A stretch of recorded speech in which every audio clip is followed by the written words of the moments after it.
BTV ఇది మీ TV. నుంచి వచ్చానండి. నా పేరు రేఖ. జనసేన పార్టీ కోసం మా కార్యకర్తలందరినీ తీసుకొని అందరికి సపోర్ట్గా ఉండడానికి కోసమని వచ్చాము. వారసత్వ రాజకీయాలు వెళ్ళాలి, డబ్బుతో ఓటు నోటు అంటూ వెళ్ళే రాజకీయాలు పోవాలి, అందరికీ అవకాశం కలగాలని కోరుకుంటూ జనసేన పార్టీకి పవన్ కళ్యాణ్ గారికి మా మద్దతు ఉండాలని కోరుకుంటూ వచ్చి రావడం జరిగింది. పెద్ద ఎత్తున మహిళలు కానీ ఇక్కడ యువత కానీ కేవలం అంతా యువకులే కనిపిస్తున్నారు. యువకులే రేపటి పౌరులు అన్నారు కదా సార్. భావి భారత్ ఆల్రెడీ అందరూ వారసత్వం అంటూ వాళ్ళ రాజకీయాలు మాత్రమే చూస్తున్నారు. అందువల్ల రాను ఇంకా పవన్ కళ్యాణ్ గారి కోసం ముందుకు మహిళలు రావాలని కోరుకుంటున్నాను. ఇంకా మా ఫ్రెండ్స్ అందరికీ కూడా చెప్పడం జరుగుతుంది. కాబట్టి కొంత శిబిరంలో రేపు పాల్గొనడం జరుగుతుంది.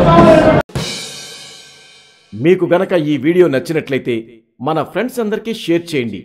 మీ బీటీవీని సబ్స్క్రైబ్ చేయండి ప్లీజ్. బీటీవీ ఇది మీ టీవీ.